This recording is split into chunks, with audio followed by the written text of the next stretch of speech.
फिलहाल तो इजराइल अपनी जान बचाने को भाग रहा है और ट्रंप के पैर पकड़ रहा है कि भाई मुझे बचा, तू एंटर कर ली तो मैं मर जाऊंगा। कहते हैं ना, दुश्मन को कभी अंडर एस्टिमेट नहीं करना चाहिए। फिर मुझे बार बार ना आर्ट ऑफ वॉर की याद आती है, संजू की किताब, चाइनीज फिलोसफर की। क्या करूं सर, मजबूरी है। 5 दिन के बाद भी अगर अयतुल्ला खमनई और उसका शासन तुम्हारे काबू में नहीं आया तो आप क्या करोगे। वैसे इंडिया में तो सब लोग इस टाइम ईरान का फातिया पढ़ रहे हैं। टीवी न्यूज खोल के देखोगे आप, तो आप देखोगे सारा का सारा टीवी न्यूज मीडिया सिर्फ इसराइल के साथ लगा हुआ है कि बस अभी खत्म, अभी खत्म, अभी खत्म, एंड गेम आ गया, ईरान खत्म हो गया, ईरान का फातिया पढ़ दो, उसकी मैयत में जाना है, यही हो रहा है साहब। और फिर कुछ लोग ऐसे हैं जो अलग अलग बैकग्राउंड से आते हैं, कुछ मिलिट्री आर्मी बैकग्राउंड से आते हैं, रोक दो इसको, खत्म कर दो इसको, टाइम आ गया है। भाई क्या बात है यार, ईरान ना हो गया, बकरी का बच्चा हो गया यार, ईरान ना हो गया, बकरी का बच्चा हो गया, ठोक देंगे इसको, कुछ हस्ती नहीं है। बहुत सारे ऐसे लोग हैं, उनका यकीन मत कीजिए। 5 दिन हो गए वॉर के। 5 दिन, 5 दिन की हिस्ट्री क्या है, चलो पहले थोड़ी सी वो बता देते हैं। इंडिया के एक्सपर्ट और दुनिया के एक्सपर्ट, 5 दिन, 5 दिन में उम्मीद थी कि इसराइल को छुड़ा लेगा। 5 दिन में हुआ नहीं। पौने 2 साल हो गए आज, पौने 2 साल हो गए। 60 बंदे अभी भी उसके कैद हैं हमास के पास। वो 5 दिन रिपीट नहीं हुए साहब। 5 दिन, रशिया यूक्रेन को 5 दिन में खत्म कर देगा। मैं नहीं, दुनिया के ना जाने कितने एक्सपर्ट्स ने बात की।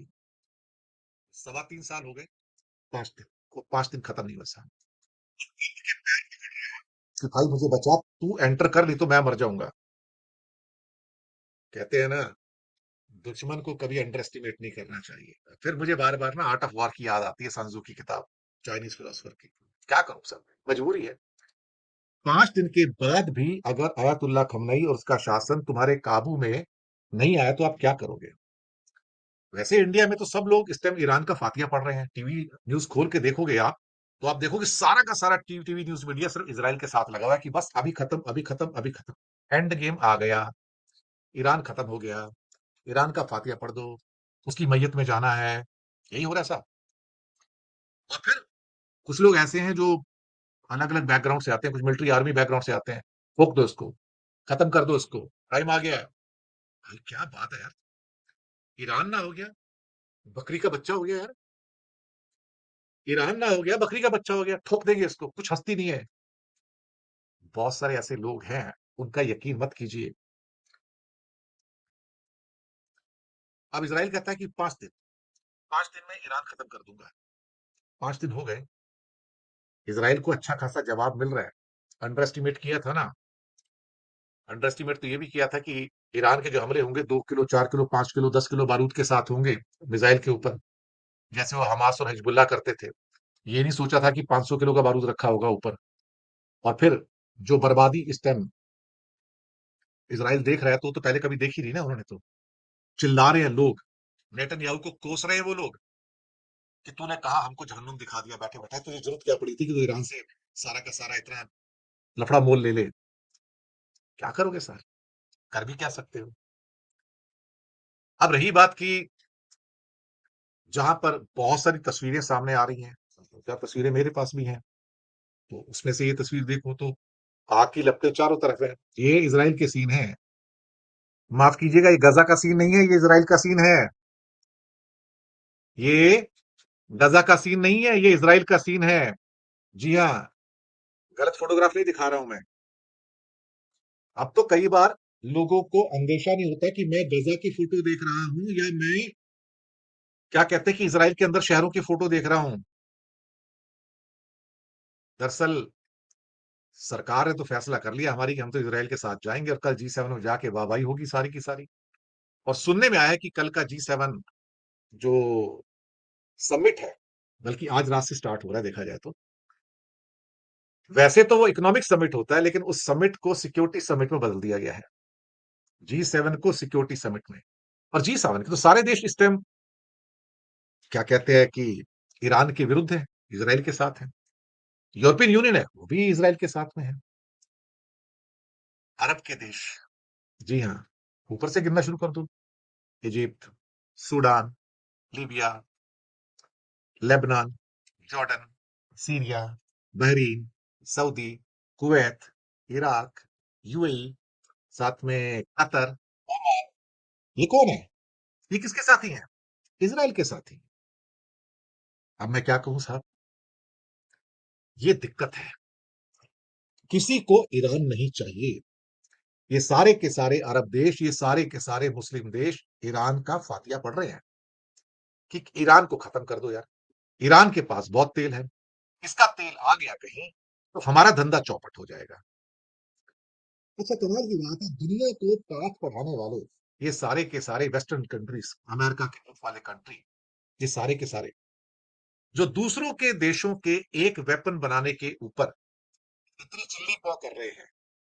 भाई, एक बात तो बताओ जरा मुझे आप, वियना कन्वेंशन जो कि एटॉमिक एनर्जी की कन्वेंशन है, वहां ऑफिस भी है ऑस्ट्रिया के अंदर, उसका पहला रूल यह है कि एटम बम गिराना और न्यूक्लियर इंस्टॉलेशन के ऊपर बम गिराना एक बराबर है।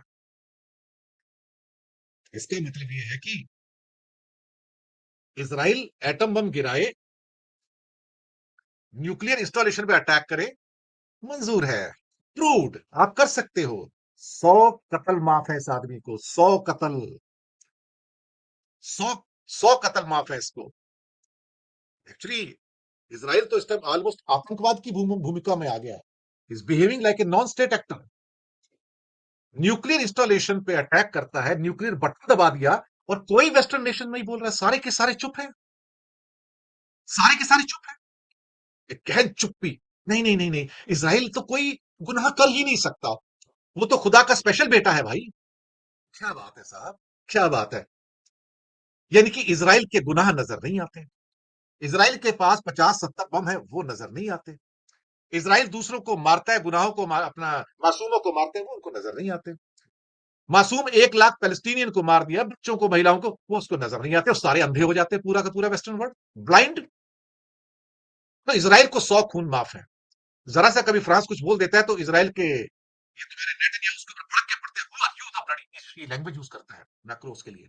उसके बावजूद भी मैक्रो साहब इसराइल के तलवे चाटते हैं।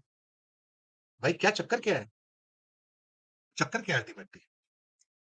सच बात तो ये है कि लाइफ में पहली बार वेस्टर्न नेशंस हतप्रभ है, शॉक्ड है।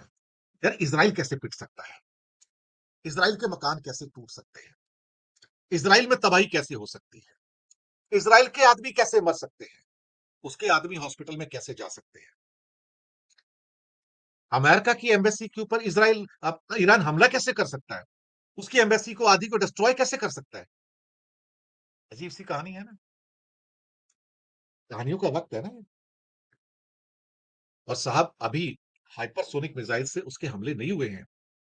पहले कहा जा रहा था कि उसने एक हाइपरसोनिक मिसाइल जो है वो दागी है, लेकिन पता लगा बाद में हाइपरसोनिक मिसाइल नहीं थी, वो फतेह 1 थी एक्चुअली। हाइपरसोनिक मिसाइल का तो अभी इस्तेमाल भी शुरू नहीं किया, क्योंकि उसको तो रोक पाना ही मुश्किल है। कुछ लोग कह रहे हैं कि अमेरिका भी आएगा बीच में, अमेरिका तो ऑलरेडी बीच में है। वो आदमी एंटी एयरक्राफ्ट गन का यूज कर रहा है मिसाइल को गिराने के लिए, कतर से, सऊदी से, और क्या बीच में आएगा। मिसाइलें निकलती है उसको ट्रैक करके इसराइल को बताता है, आईडीएफ को बताता है, और क्या बीच में आएगा। उसकी सारी मिसाइलों को गिरा रहा है, और क्या बीच में आएगा। एक ही चीज रह गई अब तो सिर्फ, कि उसके सैनिक आके लड़ना शुरू हो जाए बस, आके हमला कर दें, एंटर कर जाए पर्शिया के अंदर, इसराइल के अंदर, इतनी कसर रह गई बस, और क्या बची इसके अंदर। अगर इतनी हसरत है तो भाई वो भी पूरी कर ले। अगर इतने मजबूत था अमेरिका, तो 20 साल बाद अफगानिस्तान से भगोड़ों की तरह भागा क्यों फिर। अमेरिका भगोड़ों की तरह अफगानिस्तान से भागा क्यों। सोचो कभी, इतना ही बड़ा था, इतना ही ताकतवर था, इतना ही शक्तिशाली था, तो आप 20 साल में अफगानिस्तान को जीत नहीं पाए ना, नहीं जीत पाए ना। आपका सारा का सारा हिस्सा बागराम एयरपोर्ट तक सीमित था ना, पूरी जो शासन था, वहीं पे आपके थिएटर थे, एंटरटेनमेंट सेंटर थे, दारू के अड्डे थे, सिटी वहां पर था, मकान वहां पर था, सब कुछ वहां पर थे ना। आपका तो पूरा शहर ही बागराम था अफगानिस्तान का, फिर क्यों छोड़ के भागे आप। कहना बहुत आसान है। और IAEA, international atomic energy agency, वो तो अमेरिका की गुलाम है। उधर से ऑर्डर मिलता है, एक काम करो, एक स्टेटमेंट दे दो कि ईरान के अंदर रेडिएशन हो रहा है, वो स्टेटमेंट दे देता है। 2 दिन बाद कहता है, ऊपर से अमेरिका से ऑर्डर मिला, नहीं नहीं बोल दो रेडिएशन नहीं हो रहा है। फिर कहता है रेडिएशन हो रहा है, फिर कहता है रेडिएशन नहीं हो रहा है। ये एटॉमिक एनर्जी एजेंसी की कोई इज्जत है क्या? अच्छा, इनके लोग सारे आके ईरान की न्यूक्लियर इंस्टॉलेशन को चेक करते हैं, ये हकीकत है, मैं आपको बता रहा हूं आज। International atomic energy agency Austria Vienna से एक्सपर्ट आते हैं और वो सारे के सारे प्लांट्स को चेक करते हैं ईरान में। लेकिन एक आदमी ऐसा भी है जिसने आज तक इंटरनेशनल एटॉमिक एनर्जी एजेंसी को अपने न्यूक्लियर प्लांट्स में एंट्री नहीं दी, आज तक एक भी इंफॉर्मेशन नहीं दी, और उसका नाम है इसराइल। अब सोचो, अब आप सोचो कि वेस्टर्न नेशन क्यों चुप हो जाते हैं कि वहां इंस्पेक्शन की बात आती है इसराइल की तो इनकी चुप्पी हो जाती है, एकदम शांत रहो, इसराइल हमारा भाई है। मुझे लगता है कि इनको भी चोट लगने का वक्त आ गया है, और यूरोप को भी चोट लगने का वक्त आ गया है। एक बात मत भूलिए हुजूर, इस दुनिया का निजाम बदल रहा है साहब, इस दुनिया का निजाम बदल रहा है, इस दुनिया की इक्वेशंस बदल रही हैं, इस दुनिया में जो पावर की इक्वेशंस हैं वो भी चेंज हो रही हैं। कम से कम एक कंट्री तो खड़ा हुआ ईरान के साथ, छाती ठोक के, उसका नाम है चाइना, कि हाँ मैं उसके साथ में हूं, तुम्हें जो करना कर लो, अगर तुम्हारे में हिम्मत है तो मेरे ऊपर सैंक्शंस लगाओ। तो क्या अमेरिका की हिम्मत है कि जिनपिंग के ऊपर सैंक्शंस लगा दे? लगा के दिखाए। और सैंक्शन लगाने के बाद भी अगर ट्रंप की अंदर से हालत खराब है, मैंने आज सुबह वो एपिसोड दिया था, आपने देखा होगा, अगर ट्रंप की हालत खराब है तो फिर अपने दुश्मन पुतिन से बात क्यों कर रहा है? पुतिन से बात क्यों कर रहा है? कल शाम को 50 मिनट क्यों बात की उसने? आप सोचिए ना। मैंने शुरुआत में प्रोग्राम में कहा कुछ अनप्रेसिडेंटेड हो सकता है, कुछ बहुत बड़ा हो सकता है। ईरान कुछ जब बहुत बड़ा करेगा तो फिर इसराइल उठेगा नहीं, सिर्फ 4 ही काफी है, 4 ही काफी है 22,000 स्क्वायर किलोमीटर के लिए। लेकिन 16.5 लाख स्क्वायर किलोमीटर को बर्बाद करने के लिए 5,000 बम भी कम पड़ेंगे, ये भी लिख के रख लो, ये भी लिख के रख लो आप। कभी कभी किसी किसी आदमी को ना बहुत गुरूर हो जाता है। इनको तख्ता पलट करना है भाई, आयतुल्लाह खमनाई का तख्ता पलट करना है। और देखो इनकी कमजोरी देखो जरा, आयतुल्लाह खमनाई अगर बंकर में चले गए तो डरपोक है, छुप गए। नेतन्याहू तो पहले दिन से छुपा है बंकर के अंदर भाई, तो बाहर ही नहीं आया आज तक निकल के। देखो जी, मेरा काम है जो हो रहा है उसको आप तक पहुंचाना। जो तहलका मचा हुआ है ना, थोड़ा सा मैं बताऊंगा कि 28 टैंकर एयरक्राफ्ट, 28 टैंकर एयरक्राफ्ट चल पड़े हैं अमेरिका से मिडिल ईस्ट के लिए। और फिर अमेरिकन एम्बेसी भी तो हिट की हुई ना, तो बहुत कुछ हो तो रहा है ना, आप तो मानेंगे ना इस बात को। तो मुझे लगता है कि ईरान ने इजरायली डिफेंस सिस्टम में पूरा का पूरा छेद कर दिया है। ना तो एरो रोक पा रहा है, ना थार रोक पा रहा है, ना आयरन क्लब रोक पा रहा है। क्या कहूं अब मैं। बाकी हाँ, दुनिया में क्रूड ऑयल तो महंगा होगा साहब। और हाँ, एक बात और भी हो सकती है, वो भी मैं बता दूं। ये बात सही है कि अमेरिका में जूस लॉबी बहुत स्ट्रांग है, लेकिन शायद मुझे कई बार एहसास होता है कि ट्रंप इसी जूस लॉबी को एक लेसन दिलवाना चाहता है। मैं सच कह रहा हूं आपसे। और उसका सबसे अच्छा तरीका है कि इसराइल को आग में झोंक दो। आप इसराइल को आग में झोंक दो और मरने के लिए छोड़ दो, हथियार दे दो, लेकिन खुद बीच में मत आओ। बस यही होगा। अगर अमेरिका बीच में नहीं आया, हथियार देता रहा, उसमें से इस्तेमाल जब चलती रहेगी, फिर कुछ नहीं होता। दो तू मार ले, दो मैं मार लूंगा, दो तू मार ले, दो मैं मार लूंगा, बस यही होता रहेगा साहब। वैसे भी आजकल जंग शुरू होती है, उसका अंत कहाँ होता है साहब? उसका अंत कहाँ होता है?